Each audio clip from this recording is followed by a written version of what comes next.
గురువుగారు మనం అమ్మ. కేనోపనిషత్తుకు సంబంధించి చాలా వీడియోస్ చేస్తూ ఉన్నాం. ఆ, అందులో భాగంగా ఈ విదితం, అవిదితం అంటే ఏమిటి?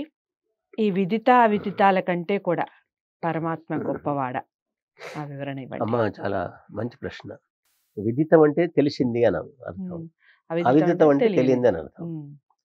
ఇప్పుడు ఈ ప్రపంచం మనకు తెలుస్తుంది. హ్మ్. ప్రపంచం ఎట్లా ఉందో మనకు తెలుస్తుంది. హ్మ్. ఇక్కడ తెలుసుకునే వాళ్ళు, తెలుసుకోలేని వాళ్ళు విదేశాలకు వెళ్ళైనా తెలుసుకుంటున్నారు వాళ్ళు. అవును. అవును. కదా, ఇబ్బంది ఏం లేదు. హ్మ్. అయితే ఈ ప్రపంచం స్థూలమైంది కాబట్టి ఇది విదితం. హ్మ్. కానీ దీనికి మూలం ఏమిటి అంటే ప్రకృతి. అది మూల ప్రకృతి. అది హ్మ్. చాలా సూక్ష్మమైనది. హ్మ్. అది అవిదితము అన్నమాట. హ్మ్. తెలియదది. అంటే ప్రపంచానికి విదితమైనటువంటి ప్రపంచం కంటే భగవంతుడు గొప్పవాడు. హ్మ్. అవిదితం అంటే తెలియబడదు. ప్రకృతి తెలియదు కదా! పరమాణువులను మనం చూడలేం మనం. హ్మ్. పరమాణువులు చాలా కష్టం అసలు. చాలా సూక్ష్మాతి సూక్ష్మమైనటువంటివి. హ్మ్. ఈ యొక్క ప్రపంచానికి ప్రకృతే మూలం అన్నమాట. ప్రకృతి అంటే పరమాణువులు అని లెక్క పెట్టుకోవాలి. హ్మ్. అది లెక్క అన్నమాట. అది సాంఖ్య దర్శనం చెప్తుంది. హ్మ్. సత్వరజస్ తమసాం సామ్యావస్థ ప్రకృతి ప్రకృతేర్మహాన్ మహదో అహంకారః అహంకారాత్ పంచ తన్మాత్రాణి అని అది సాంఖ్య దర్శనం చెప్తూ ఉంది. హ్మ్. కాబట్టి ఏ ప్రకృతి అయితే ఉన్నదో అది అవిదితం. అది తెలియబడదు. హ్మ్. ఆ ప్రకృతి తెలియదు. దాన్నే మాయ అంటారు. మన హ్మ్. వాళ్ళు మాయ అన్నారు. ఇది మాయా ప్రపంచం అన్నారు. హ్మ్. మాయా ప్రపంచం అంటే ఏమి? ప్రకృతి నుంచి వచ్చిన ప్రపంచం అని. ప్రకృతి మూలంగా కలిగిన ప్రపంచం అని అర్థం. లేనిది గాదు. హ్మ్. లేనిది గాదు. ఎందుకంటే నాసతో విద్యతే భావ, నా భావో విద్యతే సతః అని భగవద్గీతలో కృష్ణుడు చెప్పిండు. హ్మ్. లేని దాని నుంచి ఉన్నది రాదు, ఉన్నది లేకుండా పోదు అని. హ్మ్. లేని దాని నుంచి ఉన్నది రాదు. శూన్యంలో నుంచి రాదు ఏది. ఒక వస్తువు ఉంటేనే దాని నుంచి వస్తుంది. హ్మ్.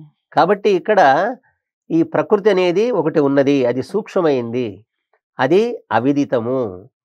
కానీ దాని నుంచి పుట్టినటువంటి ప్రపంచం హ్మ్. భగవంతుడు నిర్మించి ఇచ్చాడు గనక అది విదితము. హ్మ్. అయితే ఈ సూక్ష్మమైనటువంటి ప్రకృతి కంటే, స్థూలమైనటువంటి ప్రపంచం కంటే హ్మ్. భగవంతుడు గొప్పవాడు హ్మ్. అని ఈ విధంగా మనకు ఈ ఉపనిషత్తు చెబుతూ ఉంది. విదితాలు. ఒకసారి ఎవరో దయానంద సరస్వతిని ఎవరో ఒక ప్రశ్న వేశారట. హ్మ్. మీరు మాకు ఏమి ఏమైనా జ్ఞానం ఇవ్వండి కొంత అని. ఆయన అన్నాడట, తెలిసిన వారికి చెప్పేటంత జ్ఞానం నాకు లేదు. తెలిసిన వారికి ఆల్రెడీ తెలిసింది గదా! కాబట్టి తెలిసిన వారికి చెప్పేటంత జ్ఞానం నాకు దగ్గర లేదు. తెలియని వారికి మాత్రం చెప్పగలను అన్నాడట. అంటే తెలియని వారికి చెప్పగలను గానీ, తెలిసిన వారికి నేను చెప్పజాలను అనమాట. ఇంక తెలిసిన వారికి చెప్పవలసిన అవసరం లేదు గదా! హ్మ్. అని ఆయన అన్నాడట.